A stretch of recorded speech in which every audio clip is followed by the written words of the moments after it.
Today, what we're going to talk about is the cable pullover exercise.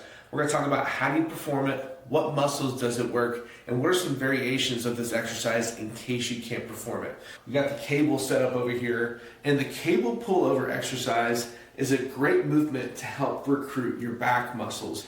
Now, I know that's vague, but if you go ahead and come over here, I'll describe the muscles that you're going to exactly work. So, because we're going from a straight arm position downward, what that's going to do is that's going to really recruit that latissimus dorsi muscle, aka the lats of the back. Because you're not doing some kind of rowing compound exercise that could work the traps, because it's going downward this way, that's what's going to cause it to work the lats more than like the trap muscles. Like I mentioned before, that compound of pulling a weight to your chest is going to work the traps, because this is a pull down motion and it causes shoulder flexion and extension, and it's primarily at the shoulder joint. It's going to really work those lat muscles instead. Now, how you perform it, it's really simple. You're going to go ahead and just hinge down to the cables slightly. You don't want to be super far down. You want to be like at perhaps like a 60-degree angle with your upper body. You're going to keep your arms straight.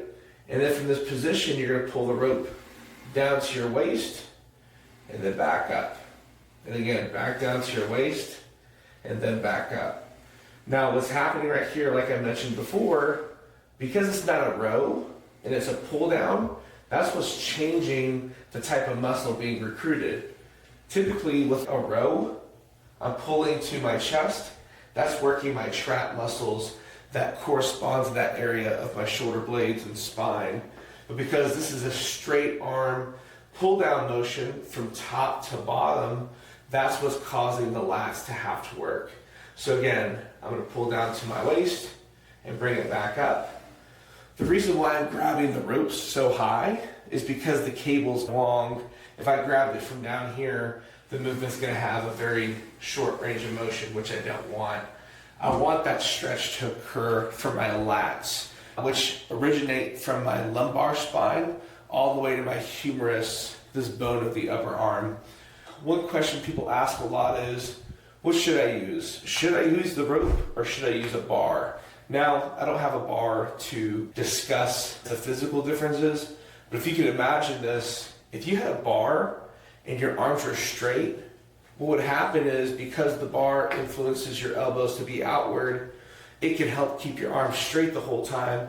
Because with a rope, because my hands have a neutral grip, now I'm tempted to bend my elbow slightly, which could cause fatigue in maybe my triceps. So if I was to prefer a straight bar or a rope, I would personally like the straight bar, because now it influences my elbows to go outward. And when I do the pull down, now it restricts my elbows to bend where I might feel it at the triceps.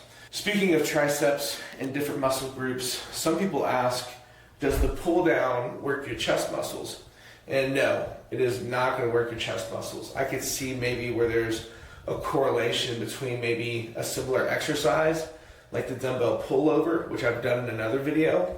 But because resistance starts at the top and goes down to your waist, in this motion right here, we've really taken away recruitment of the chest muscles, the pectoralis major, because the desire of the movement is to pull weight down, and because that causes shoulder flexion, that corresponds more to your back muscles, not so much to the chest muscles.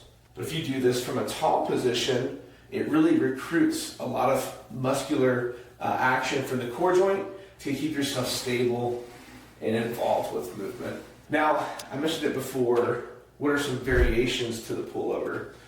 The dumbbell pullover is a variation where you lay down and pull the weight over your body, which I've done a video of, but that one, in a way, could confuse the body to maybe thinking it's chest-based. So one variation I like is just doing a band-resisted pullover, because if you hang bands from the top of the rack, you can do this pullover action from anywhere you are, that you can anchor a band from the top. So not a lot of people have a cable system, like for me at this home gym. Some people don't have access to this. So if you just stick a band to the top of the rack, that makes it really easy to do.